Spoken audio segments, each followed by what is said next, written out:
Yes. Hello. Welcome back to Arsenal Heritage, Tottenham Football Heritage TV. Sorry, I forgot who I supported then. Big up, Jose. Once again, we didn't stream last week, but we're back this week. It's always a pleasure to see you. How are you, Squire? Yeah, very well, thank you. Yeah, it's all kind of calm at the moment because really we've got no Tottenham at the moment, have we? So it's kind of calm, and the international games haven't Speak for really kicked. yourself. Yeah, I am speaking. You asked me how I was, so I am speaking for myself. You say it's all calm. It's not for me. I'm getting Yeah, left, right, and okay. centre. For me, it's all calm, and yeah, the international matches haven't really started yet. They start in No. earnest tonight.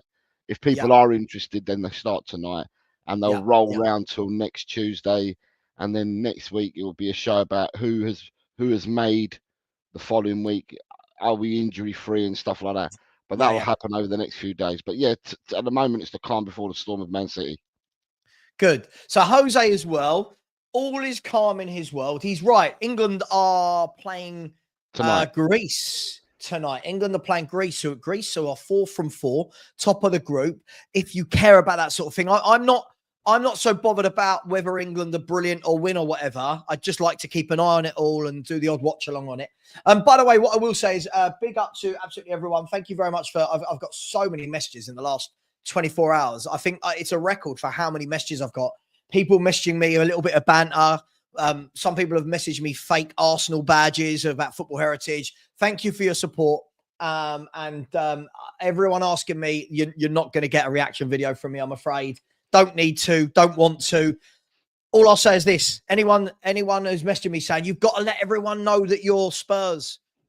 If I have to let you know that I'm Spurs, it's not worth letting you know that I'm Spurs. I think everyone kind of knows that I am. Well, kind of should know. So look, we move on. It's a silly thing that happened. It's very silly. We move forward. Jose, today we've got quite a bit to pack into just over an hour. We are going to be talking about Rodrigo Bentancur. All of the signs are saying, all of the noises are saying that his punishment is about to come down in the next 48, 72 hours. It's looking like it's going to be a 7-game ban. We're going to talk about what that means for him, what that means for Spurs midfield, and possibly an opportunity for some of the younger players. We're going to talk about club captain Sonny, who's getting a year's extension. Again, it wouldn't be Spurs if it wasn't met with complete diverse opinions in the fan base about should he get another year? Should we move on? We're also going to be looking at what we need to do to become more consistent.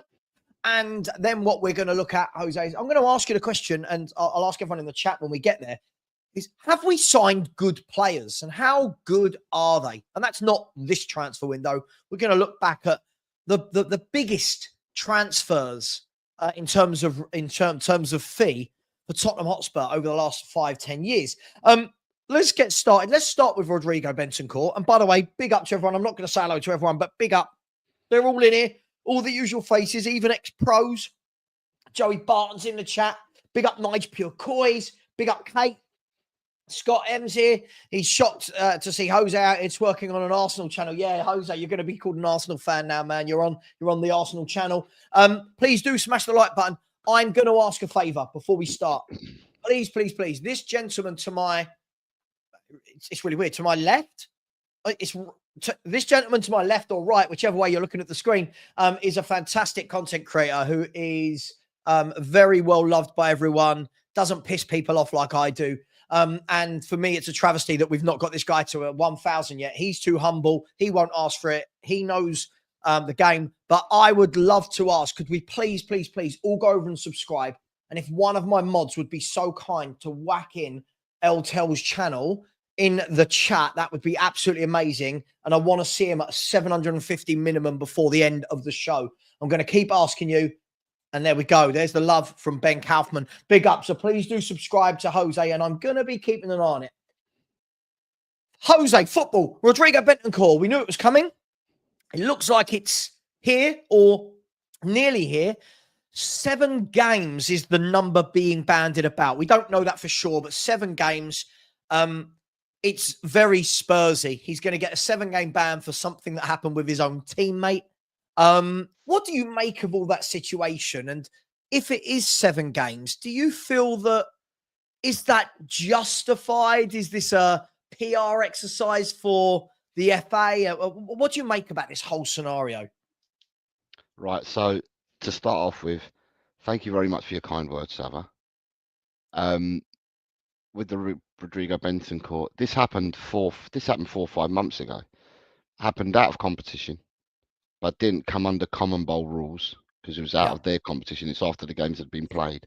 Now, I purposefully listened to the words that were spoken again. Obviously, for people that don't know, I am Spanish. My parents are Spanish. So therefore, although South American words, it's like the Americans speaking English and us speaking English. There's a couple of words difference and a couple of ways that pronunciations are different. I listened to it again today, and to me, he made a comment saying, "Yeah, they all look alike." Now, the comment that he made, and listen to it in Uruguayan Spanish. To me, it doesn't. To me, it wouldn't have been offensive. I wouldn't. Now I know what's racist and what's not. Right. Being a Spanish person, growing up in the 70s in London, when there was a big NF following and that, I know exactly what racism's all about. I know what racism was like in the stands at football back in the day as well, and I'm fully aware. And I know my surroundings. And listening to what he said, and in the context he said it, and every which way about it, I did not find it racist at all, personally. So then for the FA to get involved, for the Premier League, sorry, to get involved, or the FA, whoever it was that got involved. Okay, so they've brought him to task. He's gone and apologised to Sonny. Sonny's accepted, and that it looks like they're trying to make a trying to do something about it to probably to warn everybody type thing. A lot of people said back when it was first said that he was going to get sanctioned, said that it'd be between 6 and 12 games it was going to be. Now the rumours are coming out saying it's going to be a 7-game ban. I felt, because if everyone remembers rightly, just after the season started, the charge was given, and then he had till a certain Thursday, and it was right at the start of the season. We could only been 2 or 3 games in, and they said he's got till Thursday to answer the charge. Now, I thought at the time, without being too close to this, I thought at the time that maybe he's admitted that he did say the words, because you can't take away from it, it's on camera, so he's admitted that part. But I thought that anyone that's defending him in part of his submission to the charge would have been, look, it's been taken out of context, X, Y, and Z, but also as well, why am I being charged, or why do you feel the need to get involved? Because it was out of competition. And I felt that was quite a strong defense to put in there from him, if that's the way it went.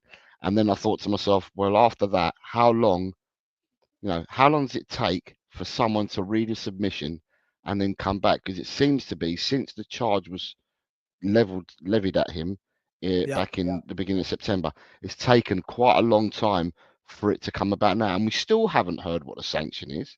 We're just being rumoured that it's 7 games, and if that's the case, then that's the case. And I know that people are going to turn and say, but what about Enzo Fernandez and stuff like that? Again, that was out of competition and stuff like that. So, at the end of the day, what came first? Was it what Rodrigo said, or was it what Enzo said? One of them's been sanctioned, one of them hasn't. In all honesty, as I said, I don't think that the punishment fits the crime, so to speak, because to me, it was a lot of wishy-washy at best for me. Yeah, it's a strange one, isn't it? I mean, naturally, I get it. Everyone goes straight to, hang on, Enzo did this. And for me, this is where I think football's got really, really silly. It feels like it's made up on a whim, right? Well, this person's done this, it deserves this many. This person did this, it deserves less or more. And I find the whole situation a bit silly. I would have liked to have thought that they could have said, right, Spurs, you deal with this internally. Do you know what I mean? Whether Spurs said, look, yes, you've made up with Sonny. Yes, he said he's not bothered, but look, we're going to fine you, I don't know, we're going to find you a month's wages and that money's going to go to charity. So I don't know. Do you know what I mean? Like just something. But we are going to be where we're going to be at. And if we're hearing it's 7 games, let's move away from what actually happened and let's have a look at the actual consequences of those 7, of what that means. Look, Tottenham Hotspur, we're a funny old team in midfield. I feel like over the last 3 years, maybe even 4 or 5, we've not ever really gone to a settled midfield partnership. You know, if we go back to the Pochettino days, you knew what the midfield 2 was going to be. We trusted it. It had everything. If you look at Dembele and Wanyama, it had everything, right? Pace, power, good on the ball, tackling, press resistant, breaking down the other team, driving forward. Since then, we've had a mixture of the Winkses and the Skips and the Sissokos and the Højbjergs, the Ndombeles, the Lo Celsos. We've now got, for me, what I think are a decent selection of central midfielders. But again, I still don't think we've got a set 2. But what we have got is we've got Archie Gray and Lucas Bergvall. Now, I don't want to have the conversation about whether they should have been bought. This is not what this is about. They are bought. They are at Tottenham. They're not out on loan. Does this Bentancur missing for 7 games, do you think this will naturally now just go to, it's Sarr and Basuma every game for 7 games? Or do you think he's going to go, all right, well, this week it's going to be Basuma. I'm not talking about Europa League, but I'm talking about league. Or do you think he's going to go, you know what, all right, Bentancur's out. Archie Gray, everyone's been talking about you being this quality centre mid. Let's get you in. Bergvall, let's get you in. What do you think? Do you think he's going to take the easy option, or do you think we might see one of those youngsters blooded? The way that I look at it is the rotation. I don't like calling people 6, 8s, and 10s. For me, you're a midfielder. You can be a defensive midfielder, an attacking midfielder, box-to-box midfielder, but you're a midfielder. And I'm not the 6, 8, and 10 person. But football's become so what it is that people refer to 6, 8s, and 10s. It's not what I'd like to describe footballers. I'm going to say the most defensive of the 3 midfielders. Right, you're losing one in Bentancur, because Bentancur for me is the one that plays in that system for us. So the rotation with Bentancur has always been Basuma. So whatever we're playing league, or we're playing Carabao, or we're playing in the Europa League, it's always one of them 2 is always going to be at play the most defensive point of our midfield, right? Yeah. And they rotate them depending as well on form, because Basuma had it tied down, then Bentancur had it tied down, then it went back to Basuma, now it's gone back to Bentancur, and then the rotation became the other player. Now, when you lose, when we're going to lose Bentancur, that means who becomes the rotation then for Basuma? And I think that the rotation will become Archie Gray. I don't think Archie Gray comes straight into the team. I think it will be. I think it will be Biss. But if you're going to give him rotation, I think the rotation will probably be Archie Gray, because it's the nearest like for like. I don't think perhaps Sarr is the like for like. At the moment, you're going to have. You look at it, just getting no boat. I'm not getting away from it. It will be Basuma, Kulusevski, and one other will be the midfield. They will be the starting 3 for the time being, unless form changes. Then it's going to be them two, and one other. Now, whether that one other becomes Maddison, whether that one other becomes perhaps Sarr, whether that one other became Bergvall. I think Bergvall's bottom of the list, to be honest. Where we are at the moment, Bergvall's bottom of the list. He'll be a rotation, but Bergvall will not be a starter. He'll be a rotational player. If anything, he's going to be a rotational player. I agree. So for me, the starter would be. It's always going to be. I think on form now, it's Biss, Kulu, and it's either Sarr, Maddison, or Bergvall. But it's likely to be Sarr, the way we stand at the moment. And the rotational player for me is going to be Gray. I don't see any other rotational player. Unless you're going to do what's been done in the past at Tottenham, where it's round pegs for square holes, and I would not like to see that. If Archie Gray is a midfielder, then that's where you need to play him. Stop persisting playing him at the back. Let's stick him in midfield, and let's find out whether the boy's got it or not, and what he's about. It's all right doing it in the Championship when he did it for Leeds. No disrespect to people in the Championship. It's all right that he did it at Leeds, and he did it quite well at Leeds, but then he also covered it right back at Leeds. But if you ask the boy, what is your position, he's going to turn around and say midfield. And Yeah. if you ask No, cool. people that have grown up with him, i.e., his coaches and managers in the past, up until he's got to Tottenham, they will all turn around and say he's a midfielder as well. So for me, yeah, he becomes the rotational. He doesn't walk straight in the first team. I think he needs to get more games under his belt to start challenging for a first team place. But to be honest, he's got an audition for the next 7 games, Savva, because with no Bentancur, your rotational player becomes Archie Gray. That's his this is his audition now.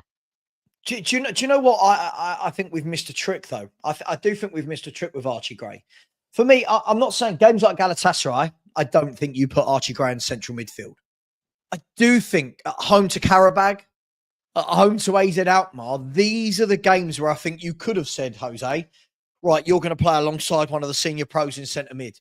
And again, no disrespect, but some of these teams that they're not going to qualify from the Europa League. They're not expected to get out of the groups. We are expected to pick up 3 points. Those are the games for me where I see him go, right, Basuma's playing, right, or Bentancur's playing, or Sarr. I'm like, well, why not let Gray play in that game? That for me is where we should have been giving him minutes in midfield, so that when there's an injury crisis in midfield or a situation like this with Bentancur, that we don't all go, oh God, can he? It's all well and good us sitting here going, he's a midfielder. Let's be fair.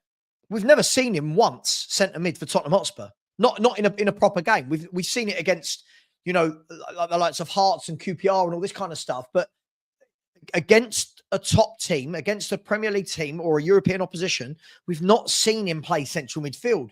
So I think we've missed that trick. But you're right. I do think he's the next in the pecking order above a Bergvall. Bergvall for me doesn't look physically strong enough. Doesn't look.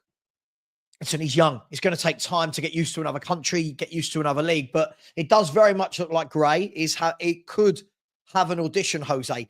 And let's be honest. I think by the time this kicks in, we're looking at December, right? In December, Tottenham have a game every 3 days. We have 9 games in 27 days. It can't be Basuma Sarr. It can't be. You're going to burn them out. So let's see. But is this yet another? If we take this back to Bentancur, Jose, and I'd love to get everyone's opinion in the chat. For one reason or another, look, Bentancur's been here 3 years now, believe it or not. Like it feels like he's been here, less than that, but he hasn't. It's been very stop and start in terms of form. He had the injury. Now he's got this suspension. Is this just going to be one of them signings where we look back and go, we never quite got a really fully fit, do you know what I mean? It was like we never actually got a consistent Bentancur for a number of years that was allowed to just be our midfielder. Yeah, I think what's interesting, Savva, right, with this ban, if this ban gets announced and the sanction is passed now during this international break before our next home game, before our next league game against Man City, it will mean, if it is 7, Bentancur misses City, Fulham, Bournemouth, Chelsea, Southampton, Man United in the Carabao Cup, and Liverpool. And that means that he's back and in the league, in the Premier League, he's back and available for Forest. Did you know that Bentancur, though, is available for both the European games? It's only a Premier ban, so he's available for both the European games. So when we're talking about auditioning, and you were referring to, you said that the games against AZ and people like that is where Gray should have been bedded in. Well, Postecoglou is going to have a decision to make, because he's out for 7 games, Bentancur, but then we've got 2 European games in between. Does he then pick Bentancur as a rotational player for that position because he wants to keep him ticking? And then that means Gray doesn't get a chance. These are things that Andrew's going to have to sort out, Sav. Do you know what I mean? Of course, yeah. Do you bring him in and say, right, you've not played for 3 weeks, play the European game? Or do you say, well, hang on, I need to keep momentum for the Premier League. I need to get these guys minutes. But again, Jose, you hit the nail on the head. This is what the managers are paid for. Managers are paid. Let's be fair. If I'm being paid £5 million a year, Jose, I'm expecting that my job might come with some difficult decisions. Do you know what I mean? I'm sure no one's paying me $5 million a year to make easy decisions. So we'll see. And the other thing is, I'm not sure on whether he's been called up by Uruguay, because the ban that he got from the issue with Colombia, because that was it, that was in the Common Bowl. I think, if I'm right, I think he got a 5-game ban. This is the third. This is the third international break, and you play 2 games in each international break. So that means that if he was, I think, if he was selected, and that's correct, then he would have gone out to, or flown out to meet up with a squad to play one of these games as well. Yeah, I'm just thinking that's the case. No, absolutely. It's definitely worth it. All of these factors have to come into play. Does he just have a clean sweep of a month and a half out where he doesn't play any football at all but trains, or do you give him the European games and say, let's get something in your legs? Is that to the detriment of momentum of the team? Is that to the detriment of the of the progression of Bergvall? Great, all of these different things. But look, I want to move it away, if it's okay with you. I want to move it away from the Bentancur situation. Look, it has been announced. Spurs are constantly announcing things. Like, I feel like we are a media marketing company sometimes. Somebody actually sent me today. Perchy sent me, and he said, "Have you seen how many partnerships and sponsorships Spurs have announced in 2024?" And we've announced 13 partnerships, and we've got 14 wins in the year. So it's like, for every win, we announce a new partner of paint or luggage or clothes or, I don't know, food or something. The latest one is VPN, isn't it? Oh, VPN. God, mate, I don't even know what half these things are. Anyway. So, Sonny, club captain Sonny is... his contract is up at the end of this season, the 2025, the summer of 2025. However, his 1-year contract extension is going to kick in, and he is going to be at Spurs next season. Now, when we look at this is a really interesting one, right? Because there are some people, Jose, that are saying, "Oh my God, what are we doing? Why is he still here?" Some people don't think he should be here this year. Some people think he's been here too long. Other people think that he's brilliant and he's still got it. Where do you sit overall, before we talk about his contract extension? Where do you sit with Son? Is he still the player he was? Is he still one of our better players? Should he be captain? What do you make about Sonny? I don't care about the powers. I said 3 years ago, before Kane left, I said, before the last World Cup, the one where he had the mask and that, because he had the facial injury. Yeah. I felt that his form had gone downhill then. And back then, Liverpool, Klopp was interested big time in Sonny, and there was talks away from like the mainstream media that Liverpool would be prepared to pay up to 100 million for him at the time when Klopp was there. And I said at the time, I went on the Tottenham Facebook page, one of the biggest one there is on Facebook, and I put a comment in that said, Sonny's gone downhill. He's not performing at the moment, and there seems to be one thing after another of him at the moment. Would you consider selling him if £100 million bid came in for him? And the amount of abuse I got, every single response was, you must be crackers, you must be ready for the mental hospital, all stuff like that I got. And then I turned around and said, well, do you know what?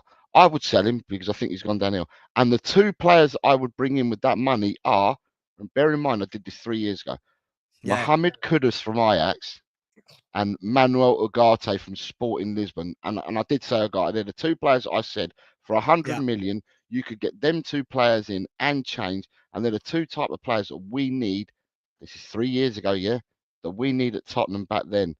And at the end of the day, Sonny's carried on playing. Does Sonny look effective as what he did years ago? No, he doesn't.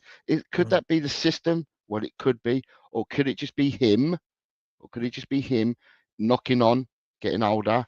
And as you get older, you change your position, your body shape changes and stuff like that.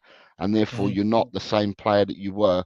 But you can be a player and effective, but playing in a different way. As we've seen some people that have dropped back from centre midfield to centre half, or you've had people that were strikers that dropped back deeper into the midfield roles. Is this something that's happened to Sonny? And Sonny doesn't look as effective as what he did before, for all intents and purposes. But it could be the way we play as well, because Sonny used to be able to run at people at pace and scare the life out of them. And he'd sort of run like that, and he'd dip left, he'd dip right, and the defenders on his back foot doesn't know which way to go. Now it's all too predictable with him playing out on the left, and it could be the system. So it could be a bit of both. It could be him that's gone downhill, and it could be the system as well that we're playing. No, look, you won't get pelters from me. Listen, I think it all depends, right?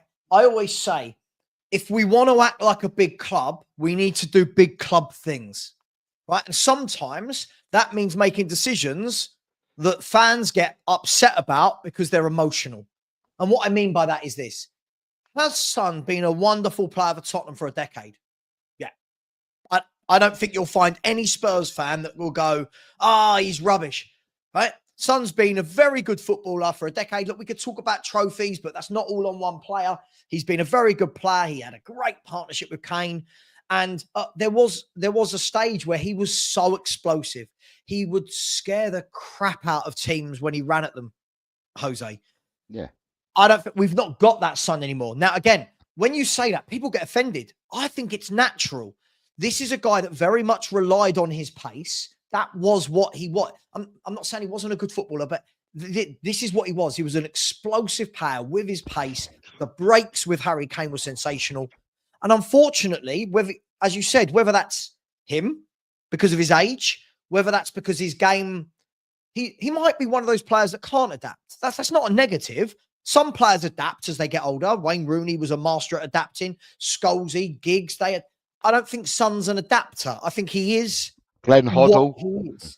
Glenn Hoddle, right. But these he went people, all the way back to centre-half sweeper, didn't he? Libero or right. whatever. So, yeah. Right. So you but I don't think Son's that guy, Jose, for me. Son isn't that guy. Now, when you suggest to people, and I'm not saying it, but I'm saying if people come out and say, right, sell Son, people get really upset. Going, oh, my God, he's still our best player and he's still this. I think the problem is now, if you actually watch the games, not you, I'm sorry, the royal you, we, I don't think he is one of the best players anymore.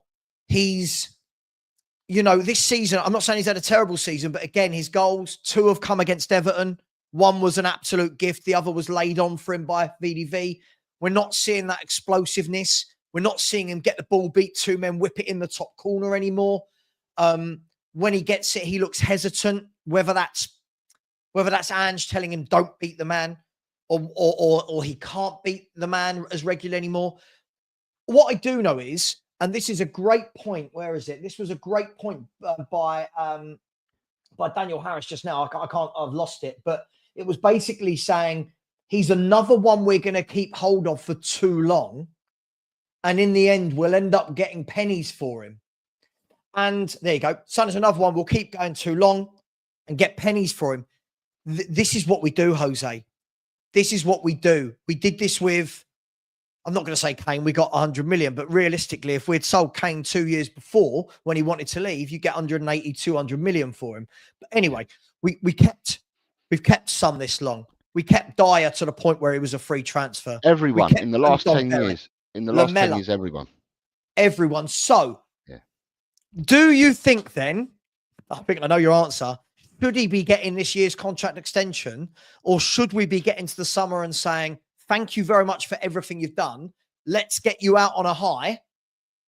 And we want to remember you as the Son, not as a bit part player for the last 2 years. It's a bit difficult to try and see if we're going to get any money from him now, because if we're giving him that further year's contract, I would say that the thinking possibly behind keeping him and giving him the further year is because of him, his stature and stuff like that. And he probably be a good pro to have around and help nurture the players that are coming through. Do I see Son as a first team player for the next 18 months? On form, that's difficult to say a yes to, because on form he isn't there. But if you sign him for a further year, when are you going to sell him? Because the end of the season will come. What, you're going to sell him in the summer? Are you going to sell him in the following winter transfer window? And the summer after that, he goes on a free if need be. So I think that the reason why they're keeping him is just that as a good pro, is to help the people behind the scenes. I can't see him on the way that he's playing at the moment. If it's him and it's not the system, the way he's playing at the moment, I can't see him being a first teamer next season. You know, at the end of the day, you've got blood in and give other people a chance that might be able to show, provide a bit more than what you're doing at the moment. It's a difficult one to call, as I said, but I think it's more he's being kept on for an extra year so he can provide knowledge, advice, arm around. Yeah, probably Yang, whoever, but Odebert as well. I was going to say Odebert as well. Odebert's young as well. This is what I want to move on to. Jose. And again, look, there's loads of really good points in the chat. Some people are like, nah, get rid of him, should have gone. Agree with Jose 3 years ago. Other people are, no, he's still quality, we've got to keep him. I'm probably somewhere in the middle. For me, I'm going to contradict myself here, right? If we were a proper club that were very good in the transfer market and had vision, I would say 2 years ago, get rid of him, you bring in a top player to replace him. Problem is, Jose, we don't bring in top players to replace top players. What we do is we bring in young kids that we all go, oh, in 3 years, they're going to be amazing. Now, if we already look at this left wing position, right? If we look at it, I'm not making this up. These are facts, right? If we look at this left wing, we're all sitting there going, well, if we sell Son this summer, we can go and buy a proper left winger, top left winger, you know, a Mohamed Kudus. So Spurs have already gone and bought Odebert, who's a left winger. We've got Yang, who's joining us in 4 weeks, who is a winger. And we've got a little someone called Mikey Moore, who's breaking through into the first team. So again, it's that whole kind of, are we going to say Son's been a great player for 10 years? Are we going to replace him with another great player? No. What we're going to do is we're going to bring in 3 that could be. And that's what they are at the moment, right, Jose? We can't say that they're great. We don't know. Same as Son when we bought Son. Could be. Yeah, but Son at least had done it in a top European league. Like Son had done really well at Bayer Leverkusen. Yeah, but we still took a punt because back then, I mean, money. Can I just say, money's not what money's worth now, right? Money's you know yourself, Savva, and so should everyone in the chat. Money's gone out of the bloody window. Money's absolutely demonic and demonstrous. What you get and what you pay for players now. But when we got Sonny 10 years ago, we paid 23 million for Sonny. You try and buy a player like Sonny now, even from what he'd done 10 years ago, you try and buy Son now, he ain't costing you 23 million. He's in Germany doing whatever he did back then, and you pick him and put him in today's market now, you're not paying 23 million. You don't get the quality for the money you used 2 years ago. Do you know what I mean? Is my thought. So you're quite right. What's interesting is that I saw a tweet yesterday, day before, showing players that have left the club recently, very recently, and the salaries that they were on.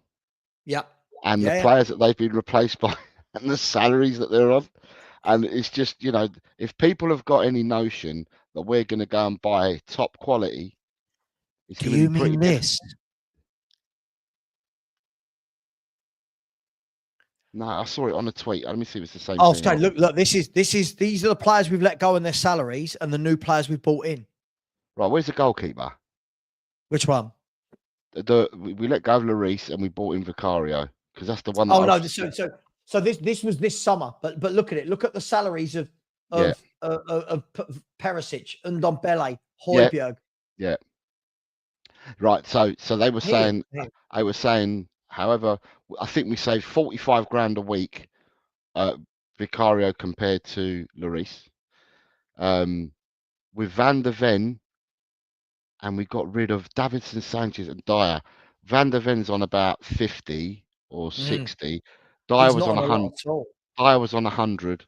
Sanchez was on 77. So you've made a big saving there. Getting rid of Ndombele, Sessegnon, Tanganga saved a load of money as well. And at the end of the day, whether we like it or not, right, we are a spreadsheet club, right? That's how the board look at it. And that's whether we like it or not. I mean, we can't turn blind to this. This The facts are there staring us in the face. People can say, yeah, but we're going down a different route. It's not a different route. What we're doing is we're just completely cost cutting and saving. And is it because we're miserly, or is it because they're trying to look at the balance sheets? Is it because they're trying to prepare the balance sheets for a sale? Who knows? But at the end of the day, people will argue that if you bring in the ready-made players, then you've got to pay the onion for it. So if a ready-made player is going to cost you two bar a week, it's $2 a week. If you're bringing a person in on half a bar, so Mickey Van der Ven gets bought in at 50 grand a week, right? But then if you want to go and buy someone like, I don't know, who's a top centre half in the world at the moment that's not playing in the Premiership, but if he's going to cost you 200 grand a week, then Tottenham ain't going for that man. Do you see what I mean? And people need to realise that. So whatever happens with Son doesn't happen with Son. Whatever happens with other players that we let go, because there will be players that we let go this summer. The truth of the matter is, all I can see, and it's not to say that you can't snag a really good young player, upcoming player, and that on a decent wage, but they are few and far between. The days of Brighton doing what Brighton used to do, right?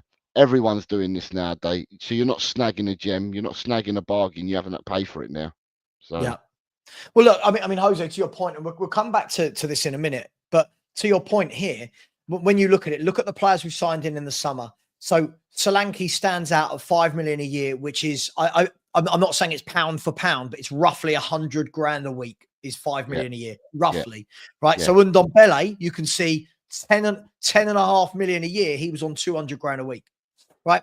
Now that's fine, but when you do that, you can't then be saying that we're actually building for the future, you know, because that future will never come if you don't add the experience that goes with it. Now, one of the points you made there, and I agree, and there are people in the chat, and again, I agree with them, but I have a different stance on it.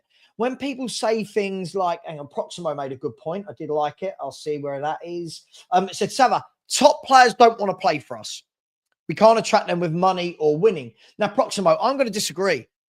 I don't think we know whether top players want to play for us because we don't actually go into the market to get them. Now, where I do agree is we can't attract them with the money in terms of salary. That's not that we can't. This is where I'm very pedantic, Jose. It's not that we can't, it's that we won't. I agree. Or we don't, right? So when people say we can't, we can. Daniel Levy tries not to. Now, again, I said I'd mention Perchie because Perchie sent me this today, right, in my WhatsApp group, and I thought this was spot on. This is what he said, Jose. He said, let's be truly honest here. What have we seen this year? And then he gave 3 bullet points for 2024. We've seen an influx of corporate partners. We've seen the wage bill slashed by 30 million. And we've seen a number of new investors that are in talks with Spurs for a stake in the club, but not to buy it outright.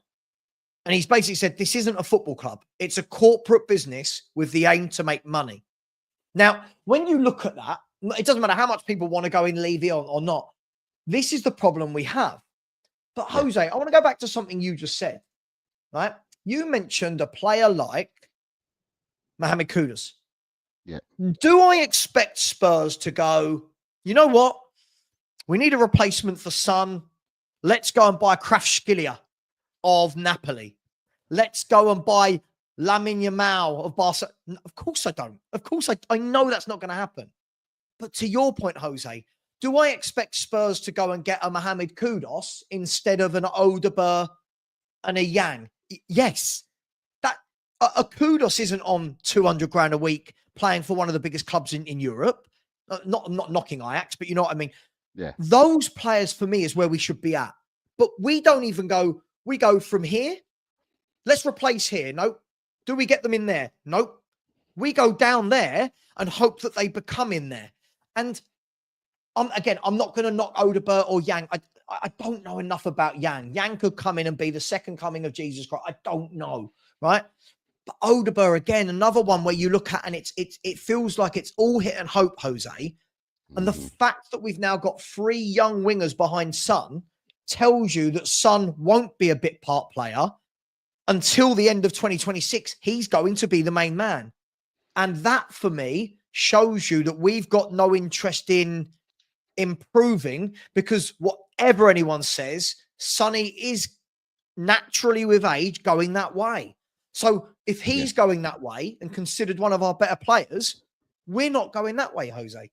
Yeah. So for me, the kudos thing that I said, this was 3 years ago that I wanted. Kudos. So, I mean, now it's different. Kudos will be on a different salary. Yeah. You know, but he wouldn't have been on this salary 3 years ago. You could have bought him probably for cheaper than what West Ham got him 3 years ago. Because as I said, the value for money, the inflation and stuff like that with the prices now, if West Ham paid 45 million or whatever they paid for Kudus, then we could have got him for 23 years ago, quite comfortably. And the salary that he's on, you probably end up, if you bought him 3 years ago, you pay him a salary and it will probably be slightly less than what he's on at West Ham at the moment when he signed. So, you know, these are the things that could have happened. The other thing I was going to say, with the youngsters that we've got, the Yang, Moore and Odebert, for me, if Son plays and he starts the majority of games for the next 18 months, well, then all you've done is you stopped the pathway to 3 players. Because the 3 players need a pathway. Where are these players going to be in 18 months' time when you're not re-signing Sonny again? What are we going to be doing? Are we going to be scratching our heads because these players haven't had an opportunity and haven't had a chance? So that's another thing to look at. And the other thing I'll say is that I have to travel for work and I have to travel into London and go back out of London again. And I've told people this already. When I travel up and I go on the overground, I get off at an overground station, and then I get into an underground or another overground or whatever it is that I'm going to work. What I found that you've got the billboards and you've got the little posters, billboards in the stations and all that. All of them have, every station I've been to, because it strikes your eye. You can see the colouring on it there. It's got the Tottenham Hotspur experience. There's no blue and white. It's a colourful brochure. No blue and white. So it's a Tottenham Hotspur experience, and it's got a picture of a boxer, a singer, a Formula One driver, an NFL player, picture of our shop and stuff like that. And the skywalk shows you a picture of people doing the skywalk. That's all amongst that picture. Where is the blue and white of Tottenham Hotspur? Where does it say anything about Tottenham Hotspur Football Club? And where the fuck are the footballers? This doesn't happen. So it tells you more or less what you need to know. So there's no point being Levy in, Levy out, and you think this, you think that. The proof's in the fucking pudding. It's out there in every bloody station. You can see it. End of. Do you know People, what I mean? I know Jose's upset. 3 swear words in 1 sentence. Jose, wash your mouth out, young man. I'm sorry. No, I've just realised the show. Sorry. Mate, don't worry about it. Jose, do you know what? My mate messaged me on Tuesday. It doesn't matter. My mate messaged me this week, and he said he's a season ticket holder. And he said, I'm starting to see now, Savva, why you didn't want to go anymore. I'm like, okay, cool. And he said, look at this email I got from the club, right? This is no word of a lie. Many of you will be members or season ticket holders and would have got this same email. Bearing in mind, this is the day after we've lost to Ipswich at home, right? There was an email that went out offering for, I think it was for the Roma game. It might not be I think it's for the Roma game, saying, hi guys, corporate day at Spurs or hospitality day, 165 quid, blah, blah, blah, blah, blah, blah. And in the very first sentence, it says, join us in our hospitality suite. Find out what it's like to live the life in the day of an NFL player. And you're like, what? Sorry.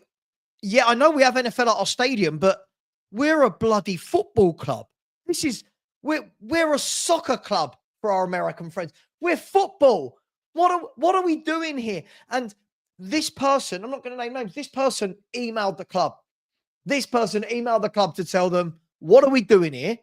What on earth are you doing? And this person went on to say, you sold us a dream. You told us, Daniel Levy, out of your mouth, this stadium would be a game changer. We didn't make that up as fans, Jose. He told us this stadium. Well, but not for the right reason. Yeah, that's right. It's been a game changer for them, right? And for their pockets and for the spreadsheets. But for the football, it has not been a game changer. If anything, it's got even worse. Now, at the end of the day, doesn't matter how hardened you are to it all and that. the truth is staring at people in the face, and people have a choice to make, Savva. Now, there's a lot of people that wanted to Levy out traction and stuff like that. But to me, all I'm going to say to people is it's not if that wouldn't be enough, because where you've got a stadium that sits 62,000 people, right? Let's say that people say, but all you need to do is boycott the game, don't buy the goods, right? So 62,000 people give up their tickets for the day, right? They'll put them online because they're not going to get out of pocket the people that bought it, so they put it online. Do you think you're going to get 62,000 tickets that are sold online? You are. They're going to buy them. Yeah. And if you stop them 62,000 from buying them, you say, do you know what? We're going to give up the game today. We're going to bypass the first 62,000 people that are, prepared to buy tickets. Send it on to is there another 62,000 that'll buy them? Of course there is. You're going to fill that stadium. And so the traction that you need, so the kind of traction you need for me to try and get any movement against Levy and the owners has to be a substantial one. I'm talking probably you need a movement of about 500,000 people in order to try and get something done against them. Anything lower than that, you're not going to do it, because people will always buy, whether it's people on the waiting list, whether it's people that just go on the exchange first time up. There are so many first time uppers, and a lot of them would jump at the chance to go to the Tottenham Hotspur Stadium. So you're always going to sell the stadium regardless. And that is what we've got. We've got a money-making cash cow. And all that happens is with that money-making cash cow, it's keeping everything within. It's getting fatter and fatter and fatter and fatter and fatter. Hasn't exploded, just getting fatter and fatter. Big size. But it's not churning. It's not giving out what it should be giving. And that is what's happened at this club. And if people don't realise that, then, whether you're young or old, you should know this. And you can't moan about it, because to me, it's become a juggernaut that's immovable. At the moment, it's immovable. This juggernaut will continue to grow. No, listen, I agree. And Jose, look, this is why. I mean, about a decade ago, when I was on Twitter 5 years ago, I left 4 or 5 years ago. But when I was first on Twitter, I was absolutely bashed from pillar to post, Jose, for saying this stadium ain't going to change anything. Oh, you're just the same things I get to this day, Jose, right? I'm just negative. I said it then. This stadium is not being built for us. Daniel Levy said in week 1 when he joined this club, again, not word for word, but it was literally like, football isn't the important thing for us. We saw this as a money-making opportunity, a finance or a business opportunity. He told us in week 1, this is what I'm doing.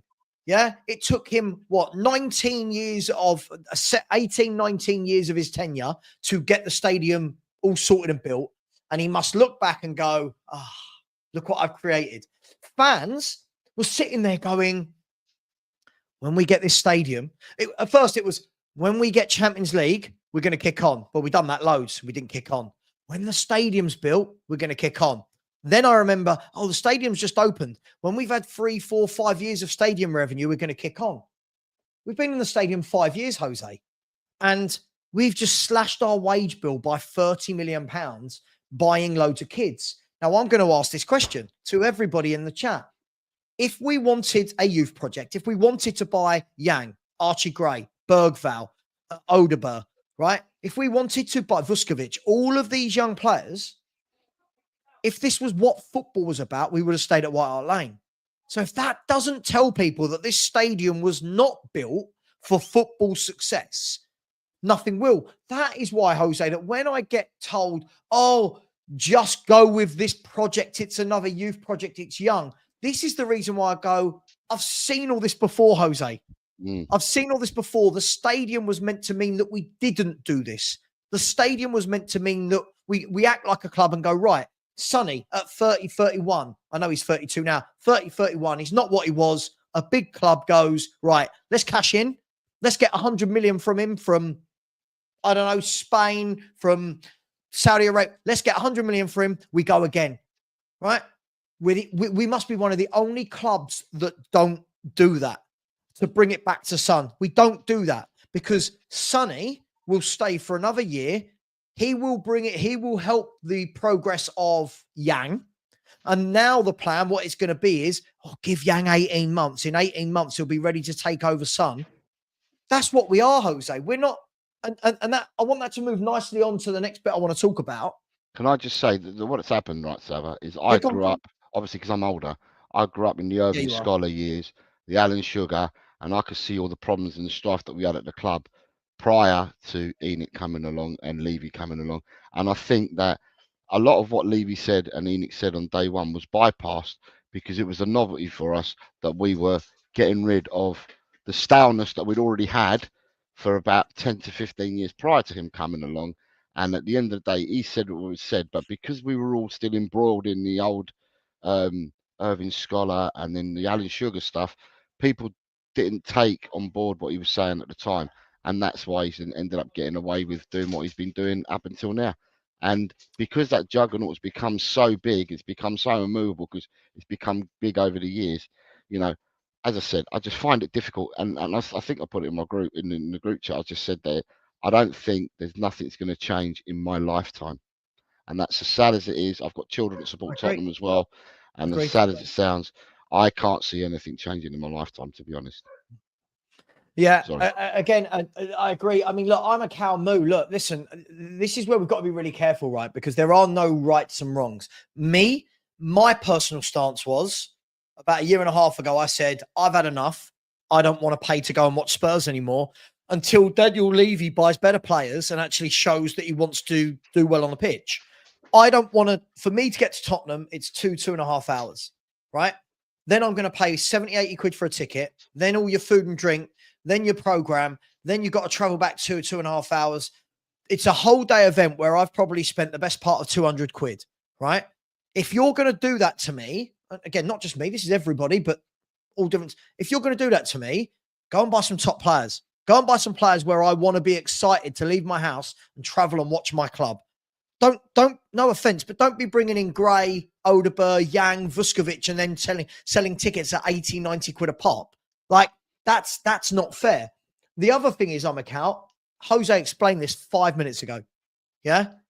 If anybody, even if they don't go, even if the season ticket holders that complain about this don't go, somebody else will go. This club has a waiting list, I believe, of about 40,000, 50,000 for season tickets. The problem's never going to be solved by fans not going to the games. For me, Jose, the last thing I'll say on this, I don't think it will ever be solved. I think we've gone so far in the movement past a protest, past a how do we force him out? He's here until Levy and Enoch are here until they say we've had enough. I don't think anything's going to move them because of the force and the power that they've built a machine. It's not, I liken it to this. When Newcastle fans wanted Mike Ashley out, this was one man on his own who owned Newcastle United. It was worth about 300 million, which is a lot of money, but compared to what Spurs is, right? 300 million. And it wasn't an entertainment sports complex with hotels and NFL deals. It was a football stadium worth 300 million, right? Yeah. So somebody can come in. There's loads of people in the world that can afford 300 million. Tottenham is worth about 4 to 5 billion, has all of these ties to NFL, DAZN, boxing, cricket,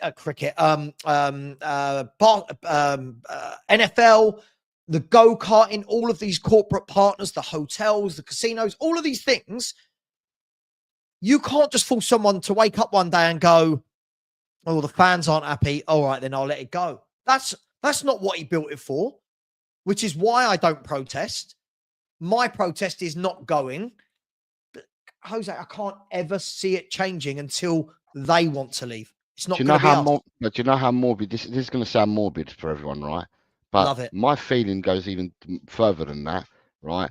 Is that the way that it is, the only way I can see it at the moment is I think Daniel Levy has children, right? And Daniel Levy, I think, is older than myself. And let's say that he pops his clogs, right? He's only going to pass it down to his kids. So this will continue. This will continue. That's my fear. Honestly, it sounds morbid, but my fear is that if Daniel was to pass on, he would then, it would go to his children, and his children would then be custodians, in the same sense. So, I really don't know the answer, but I think the answer is not as easy as what's happened in previous clubs. And people were saying in the chat, the fans stood outside Scholars' house and stuff like that. You know, the, the juggernaut that it is now is not the juggernaut it was back then. And I totally agree, because I never touched on this, but people are saying in the chat that back then, under the other two, we actually won things. I'm not even looking at the winning things. I'm just looking at how we were duped from day one, because Agreed. we were all clouded by what had happened before, not with the winning trophies, but with what was happening at the board level before that for the last 15 years before Enoch came along, that we were so clouded that we just let it go through. And yeah, there's no coincidence there as well that even though it was clouded before that, we actually won trophies. So, But the thing is, Jose, the thing is with all of this for me is, we could talk about trophies, but we'll park that for 1 second. Of course, that's the end goal. For me, I always say to everyone when they talk about, oh, have the owners done brilliantly for you? You know, that people come onto my debate shows and say, oh, you guys are so ungrateful. Look what your owners have done. Jose, in 24 years it's been, right? Let's say next year we're looking at quarter of a century, right? Sorry to teach everyone maths. It's what us Arsenal fans do. Quarter of a century, right? I would expect now, after a quarter of a century of owning a business, any business, right, of owning this football club, we should be a well-oiled, slick machine that are fighting for honours, that have one of the best academies year in, year out, right? That everything is best in class, not just the stadium and training ground. The problem is we're at the stage where 24 years into his tenure, we're still changing philosophies of directors of football and philosophies of football. And we've gone full circle back to buying youngsters. So forgive me when people say, be patient, it's a project. F off. It's been like this for 24 years under this ownership, right? And I'm going to bring up here. we are top of the class. We are top of the class, Savva, in everything. What they've done is top of the class, and it's A-rate excellent in everything apart from the football. Because at the end of the day, businessmen and companies, these people want to become partners with Tottenham Hotspur Enterprises or Tottenham Hotspur Experience and that for a reason. They are top of the class, and they are world leaders in what they do outside of Tottenham Hotspur Football Club. But everything you're saying, in quarter of a century, you'd expect. Yeah, we haven't got anything you expect on the football, but everything and more that we wouldn't have never have realised, everything and more away from the football. By the way, I'd just like to just quickly dispel a myth. I'm going to dispel myths one at a time. This myth that I see flying around from people that I want Tottenham to get relegated so that Levy would leave, this has never left my lips.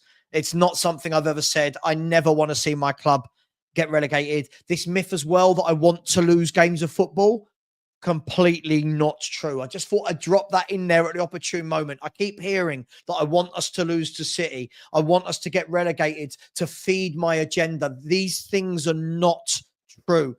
By the way, if anyone ever wants to know my opinion, please don't watch videos of other people pretending they know me. Ask me.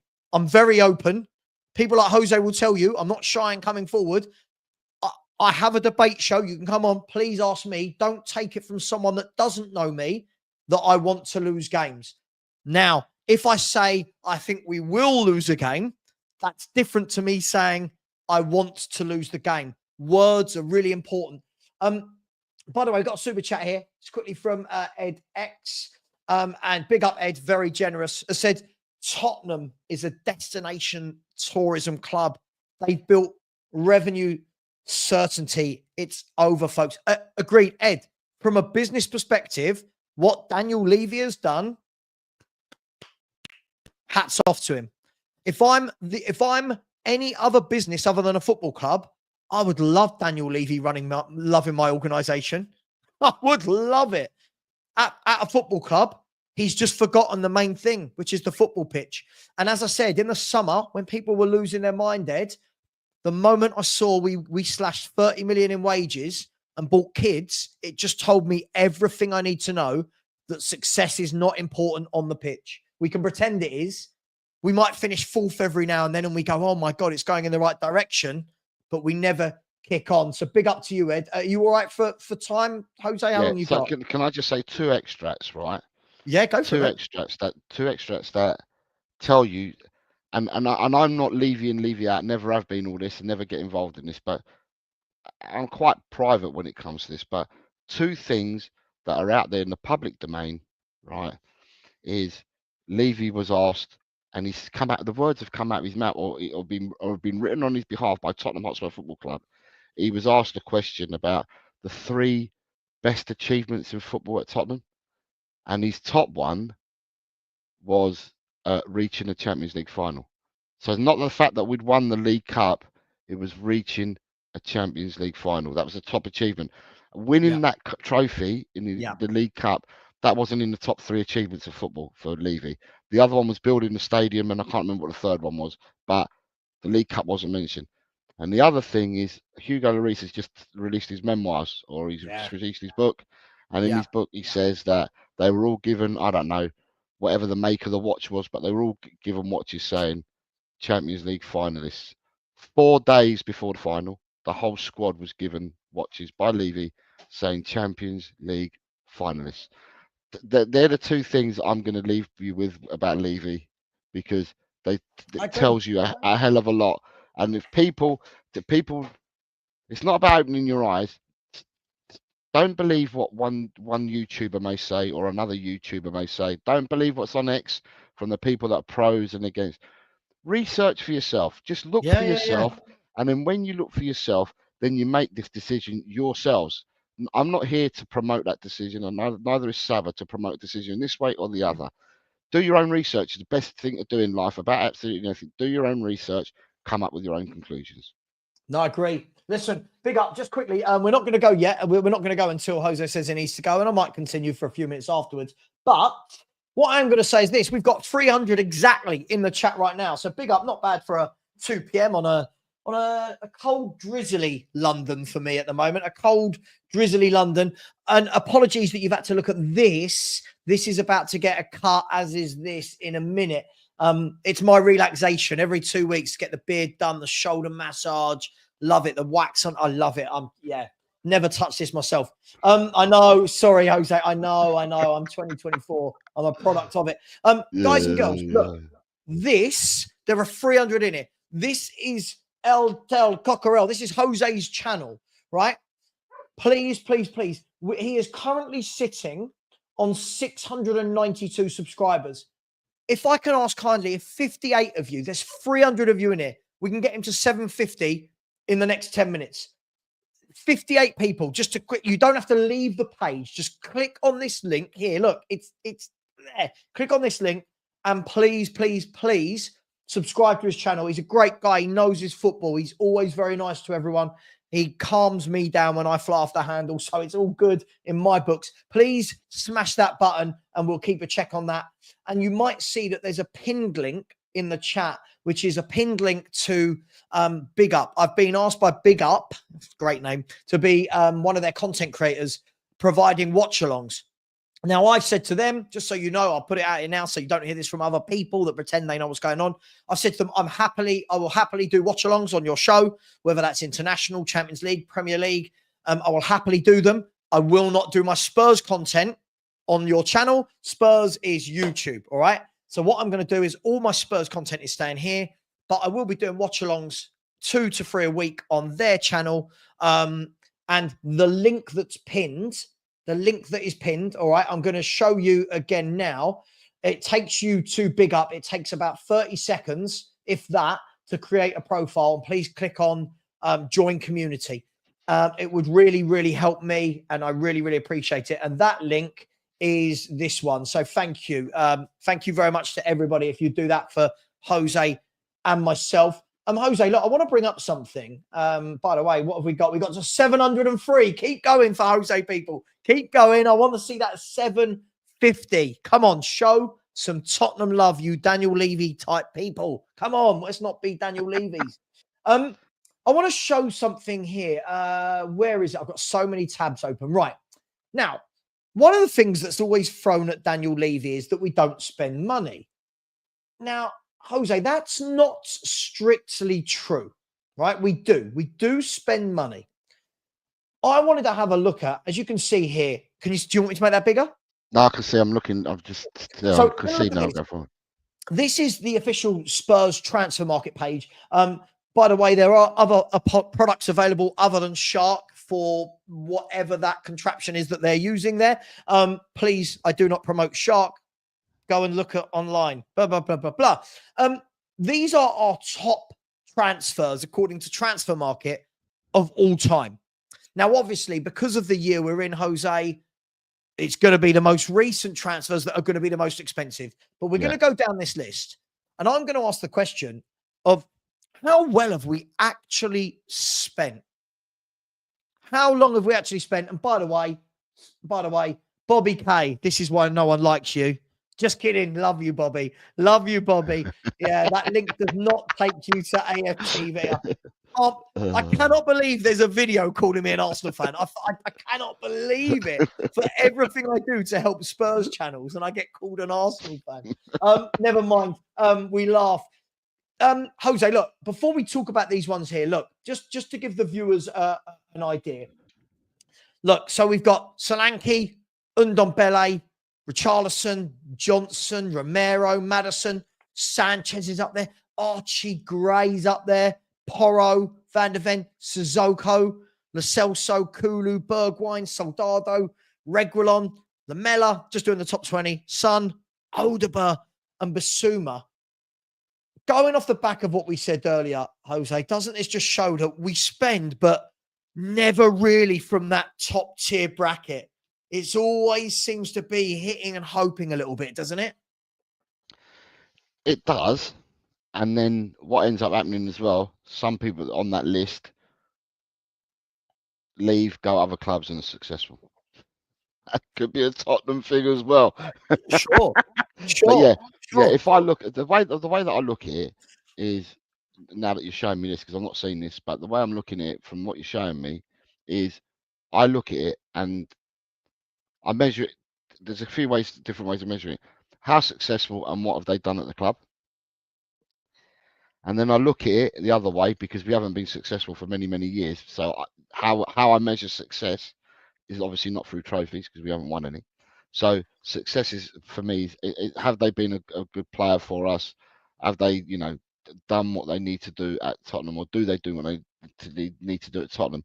And then I also look at what's their sell-on value like.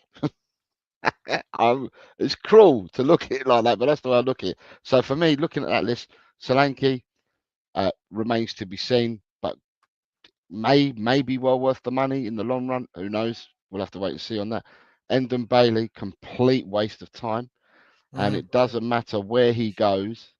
I mean, it's interesting that he went on 2 loans and won 2 titles on 2 loans. And now he's at Nice in France. I think he's at Nice in France. And I don't know whether it's injury or whatever, but when I look, he's not often started. So it may well be that he's been injured. He's not been on the bench and he's not started. I look at Richarlison and I think to myself, complete foul, a complete no, because of his injury record at the club. He's been out more than what he's been in. Do I think we're going to get any money back for Richarlison? No, I don't. Brennan Johnson, I must admit though, these players don't come with, these are their price tags. They carry their price tags, whether you buy them for 55 million there or 20 million. Is Johnson's worth 55 million? No. If you're looking at a price tag, I don't think he's worth that money. Will we get 55 million back for him? No. On current form, even with his spurt, you're not going to get 55 million back for him.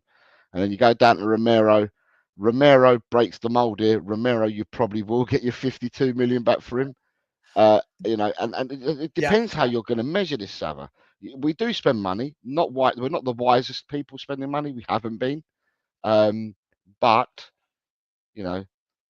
will we get the money back for them? And that's what I look at. It's how they've played for us, and will we get the money back from them? And when I look at it across the board, I struggle to put a case for the defence to say yes to both of them areas that I look at. maybe you can say yes for one area and no for the other. A lot of them I can say complete no for both areas. But yeah, we do spend money, but just it's not the wisest spend that we don't utilize our money well, should I say. I mean, yeah, look, I mean, the way this was sent to me this morning was that somebody sent this list to me, this picture here. And the way they put it was, when you think about it, Jose, they said, this is $250 million a footballer right there. Right? This is $250 million a footballer. And we've got from this Ndombele, who had a terrible 5 years. Richarlison, who's now in his third year, always injured.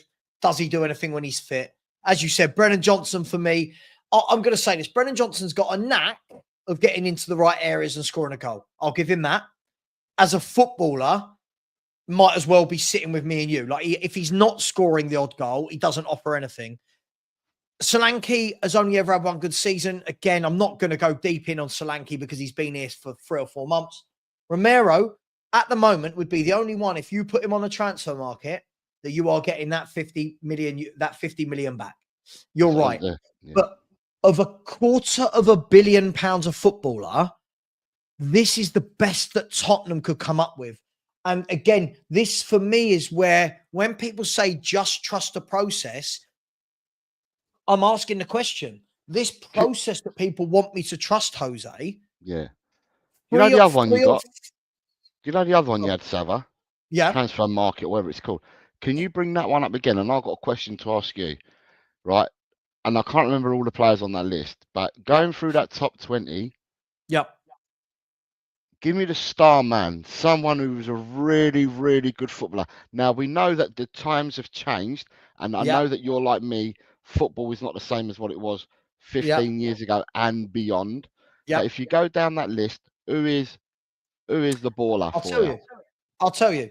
So right, okay, so just so we've got this clear. So you're asking me, if I look at this list and go, yeah, what a player. Yes. Forget about the price. Forget about the price. Yeah. What a player. Yeah. Wow, what a player. Shows up every week. Wow, you're brilliant. Right, let's have a look. No one in that top 5. Maddison, no. Sanchez, no. Gray is a kid. Porro, no. Van der Ven, again, he's been here 1 season, always injured. Sissoko, no. Lo Celso, failed. Kulu has had some good moments in a Spurs shirt, some bad moments in a Spurs shirt. Bergwijn, no. Soldado, no. Reggie's been a failure. Lamella, 9 years of nothing, really. The only one in that top 20 that you would go, what a signing that was, is this man, isn't it? Okay, go beyond that, because I can see the list down to Brian Hill. Let's find the next one. No one in that top 25 other than Son. Right. Let's go to the next page. Who you got on here? Luka. Sergio Aurier, Darren Bent. Luka Modric. Yes, I agree. Our 28th signing. Moussa Dembele. Yeah. That's 3 out of the top. Listen, again, I'm not saying like Bentancur's not a good player, but again, I'm talking about, you said a player that you go, wow, yeah, brilliant, week in, week out. Keane. Yeah. Defoe. Yeah. Toby. Now, do you know what's interesting, Savva? Remember what I said earlier about, and I said this a long time ago in the show, and I said, what you spend now and what you get now compared to what you used to spend before, it's just fucking, it's night and day, innit? It's absolutely night and day.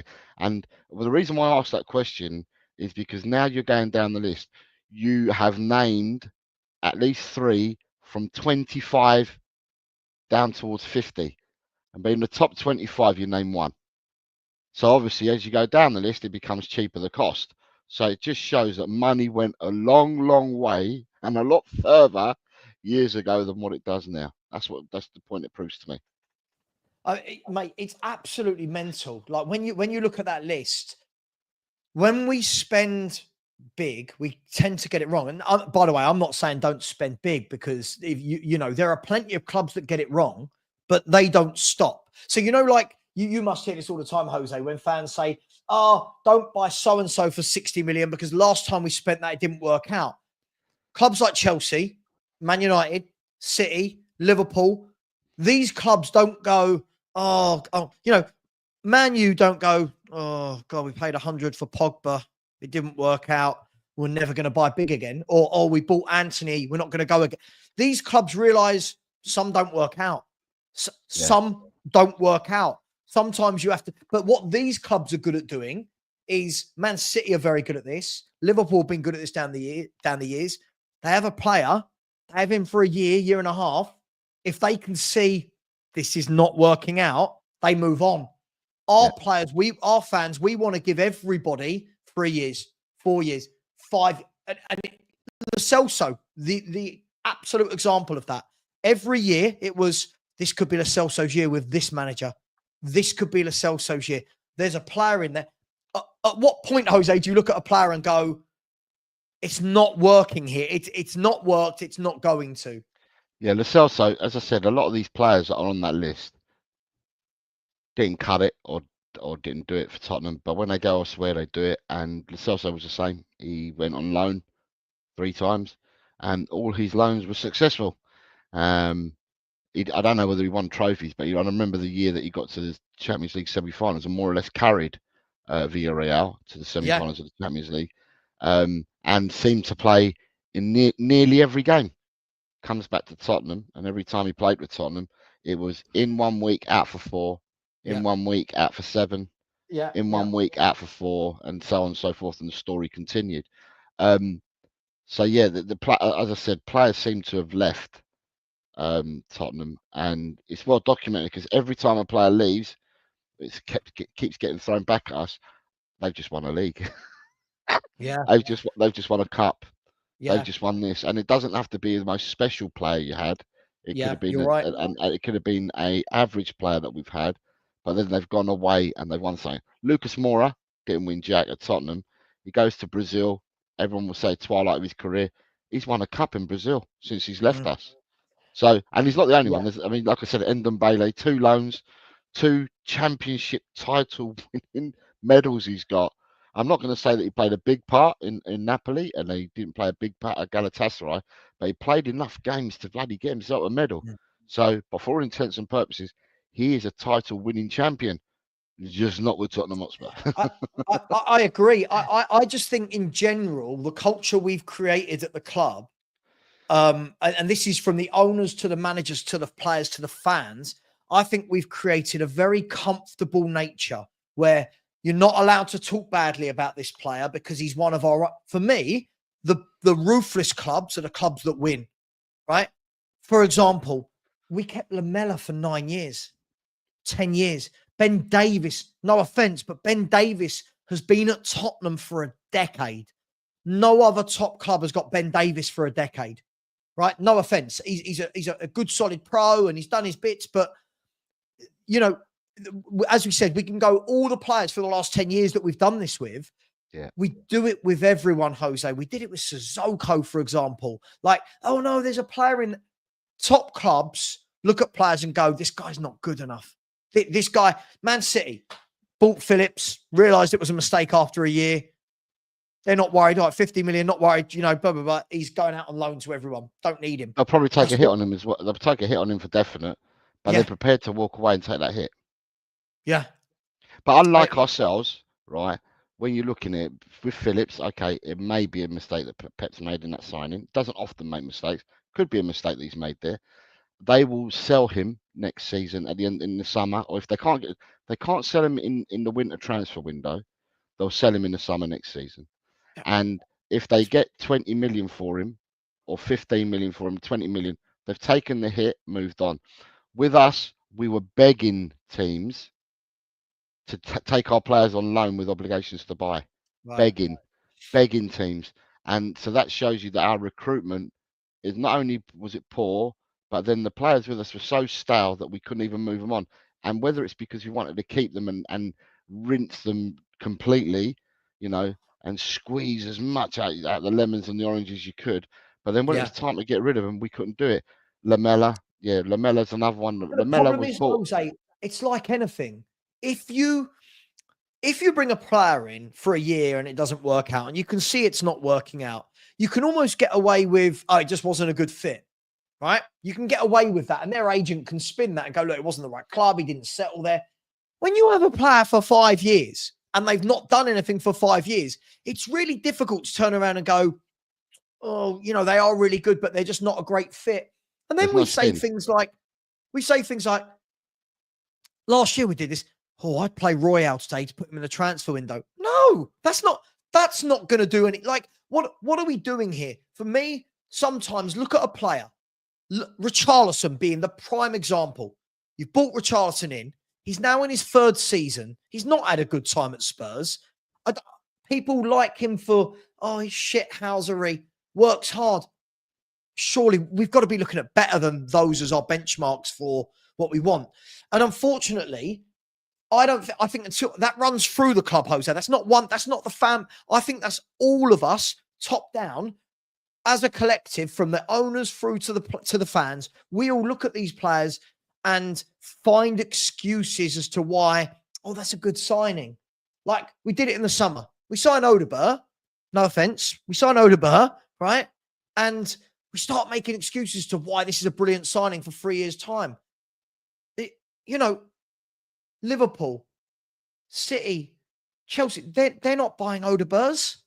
They're not. They're not buying Odegaards. No offense. And he could be good in the future. But buy your first team players. Make a statement. And that's all I've wanted Spurs to do for 24 years. Stop. Not everyone's going to do what Bale did, right? Every young player we bring in, we go, but look what happened to Bale. Look what happened to... These are anomalies. Not everyone's going to do what they did. Not everyone's going to do what Kyle Walker did when we bought him from Sheffield United. Harry Kane.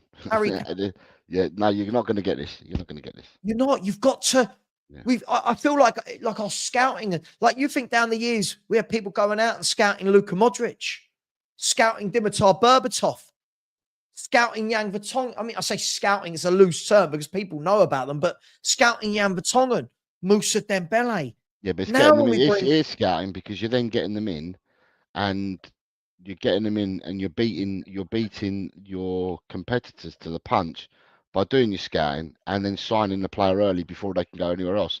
So you're quite right. Our scouting networks have proven to have worked, but not often enough. Because when you got players like Modric, Berbatov, and people like this in, you needed to get a few more around them in as well, in order to make that push inside. And bringing in Modric to play with the players that he was playing with at the time, who were decent Premiership players, but not not Premiership title winning players, but decent Premierships at the top, Premiership players at the time. We needed more of that because obviously our team would have been much stronger had we had more of that. I kid you not, that under Modric to start off with, and your Bales and your Kanes and that, we've been this win 3, lose 1, win 3, lose 1, win 2, lose 2. We've always been that. But then we became more consistent, whether we like it or not. Under Potts, we did become more consistent. And I don't know how you feel, but I know that there's a lot I felt, and a lot of people felt, that we would go into a game not fearing losing the game. We'd want to know how many we were going to win by, Yeah. And we had a lot of players then that we stumbled and had a load of players then at the time. And it just goes to show, had we listened to the manager at the time, and we'd sprinkled that stardust, 3 or 4 more players, we might be talking differently now.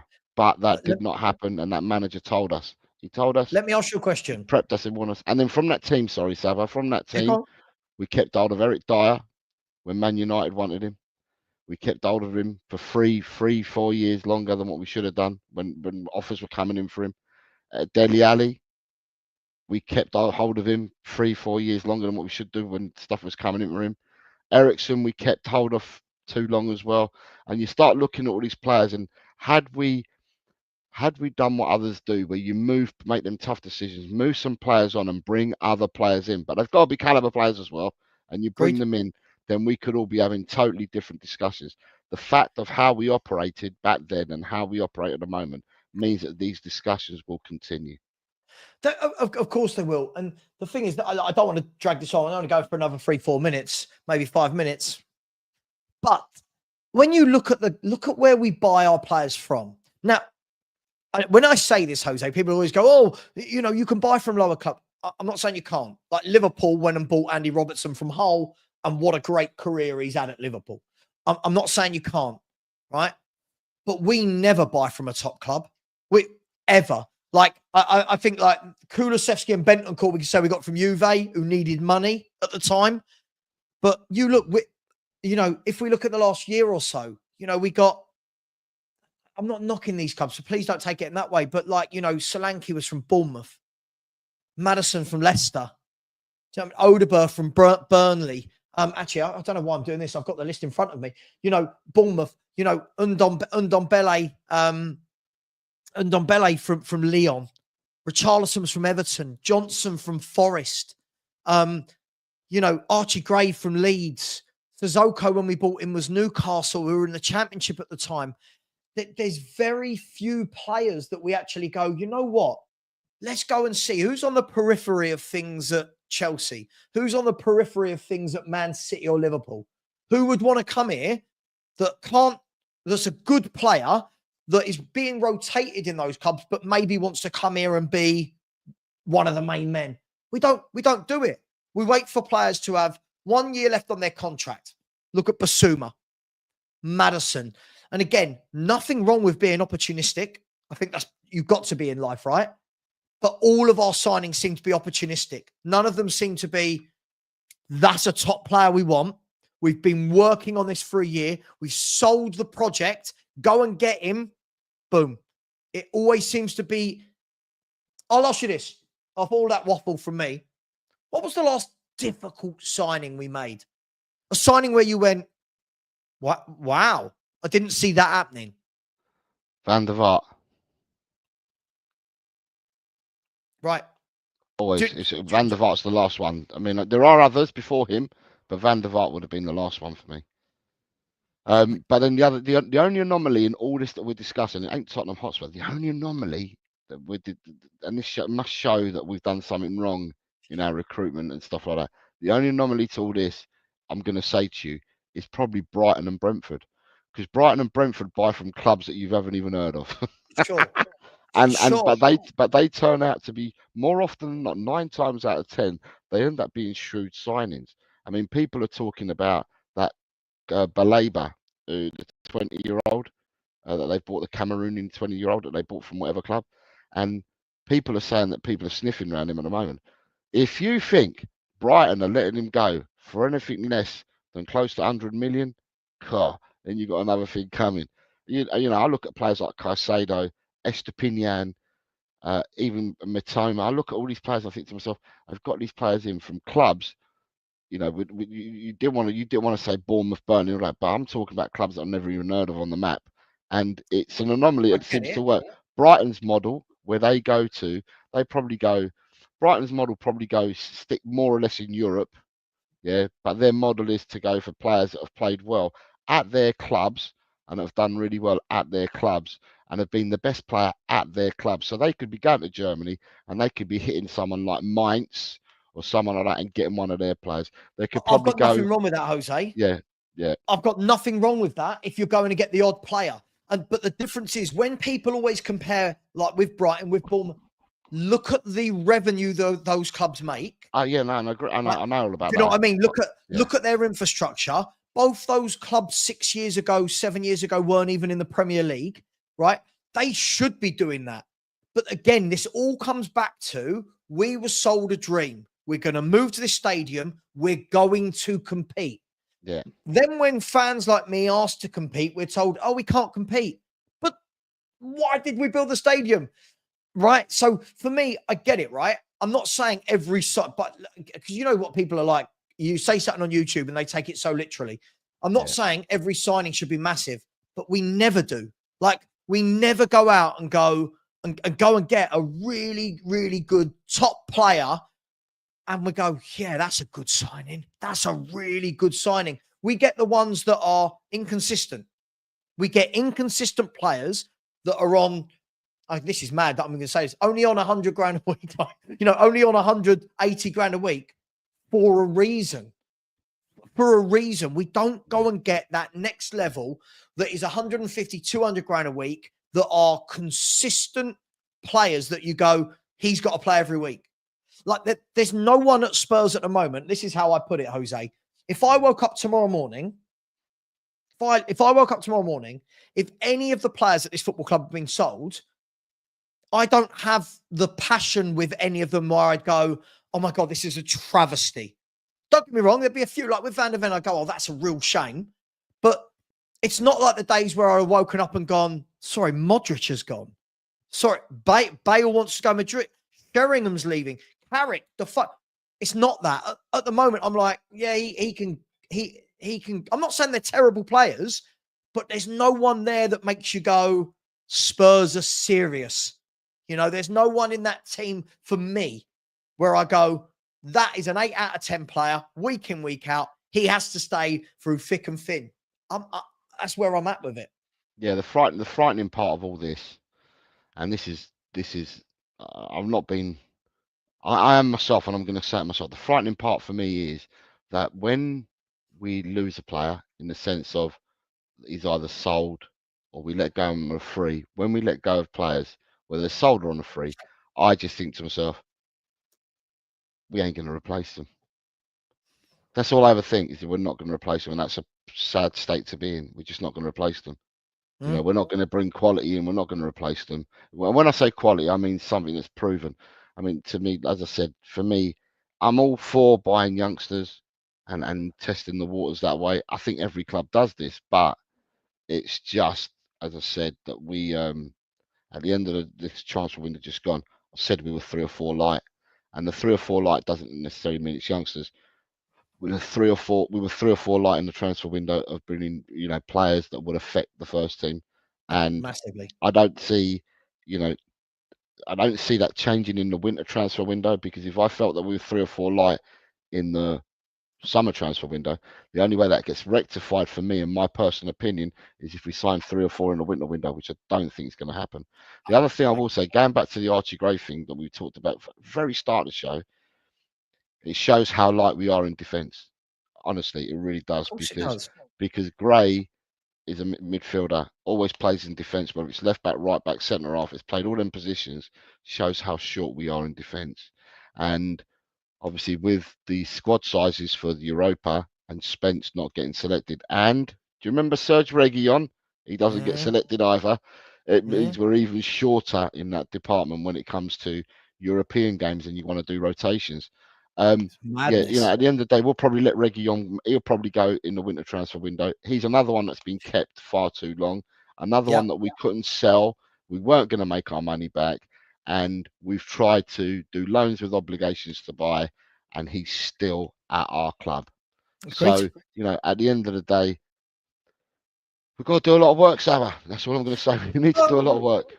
We have, mate. And I mean, I think the key thing is, with doing what we're doing, are you going to get top 4 every now and then? I think you will, because there isn't enough consistency from other clubs. You know, I think other than the big 3 clubs, I don't think there's enough consistency that other teams won't get it. Can you win a cup every now and then? I mean, I'm not saying we can't win a cup this year. Cups are obviously one-off games here and there, and why not? But if we really, truly want to be a big club, which is what we were promised from Daniel Levy and the stadium and all of that, if we truly want to be that, right, we've really got to kick on. And unfortunately, I think we're going to see another transfer window next year of more wage cutting. Yeah. And that tells me everything I need to know. So look, am I saying we can't win anything under this format? No, lesser teams have won trophies. But again, I don't want Spurs to just be a team that wins a League Cup and then doesn't do anything again for 15 years. Do you know what I mean? I want to know how we're kicking on, Jose. I agree with you, but do you know what, Sav? I will take a League Cup right now. For sure. God, Jose, for sure. I know. I agree with you, because I want to win continuously. But for now, just stop that starvation and give us the fucking trophy. Mate, by the way, I agree. Listen, if we win a trophy, I'm all over it. I've been crying out, craving for it, like you have, and everyone in the chat has. But my point is, there's a difference between winning a cup like that and being a team that buys quality players that really want to compete for everything. There's a huge difference. And for me, that's why Liverpool, you look at Liverpool, we're going to end the show in 1 minute, right? You look at Liverpool, right? This Liverpool team, they've been up against Man City, but they win trophies. I don't know. It feels like every 2 years they at least win something. But you look at the depth they've bought without buying world class. Look at the level of forwards they go and buy compared to us, for example. Their forward options, Diaz, Jota, Gakpo, Salah, Nunes, Chiesa. You look at that. Now you look at Spurs, Werner, Brennan Johnson, Solanke, Odegaard. These are the levels you've got to operate at if you want to have dreams. And other than Darwin Nunes, who was really expensive out of Jota, Salah, Gakpo, Diaz? None of these players were 70, 80 million pound footballers. No, they were all 40 to 60 million. Yeah. We can do that.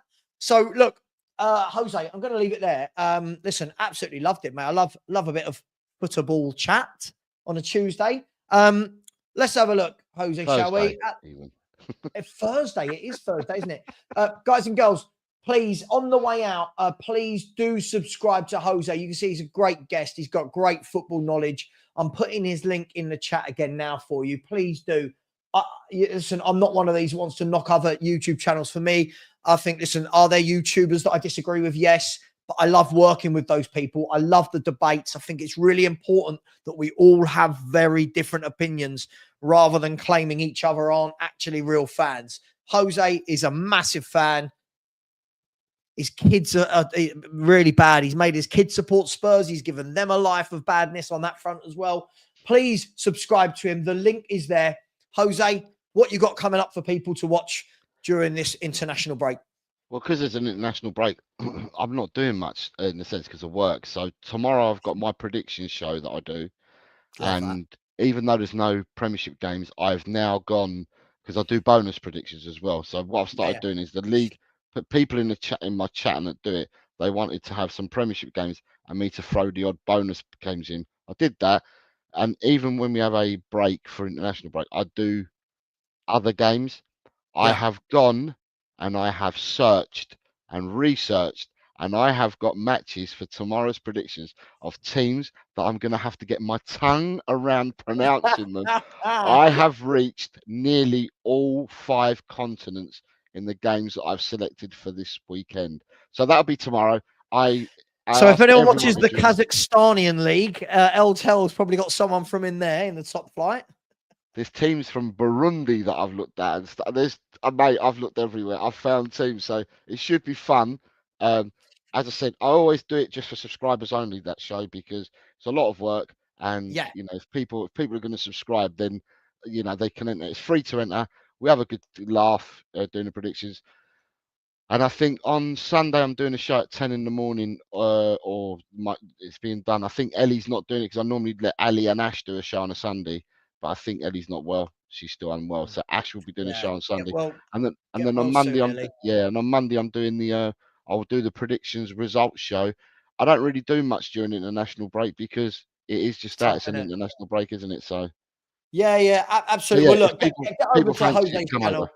He's very interactive with his audience. Listen, he's a great guy. Please do. And guys, please subscribe to myself if you haven't.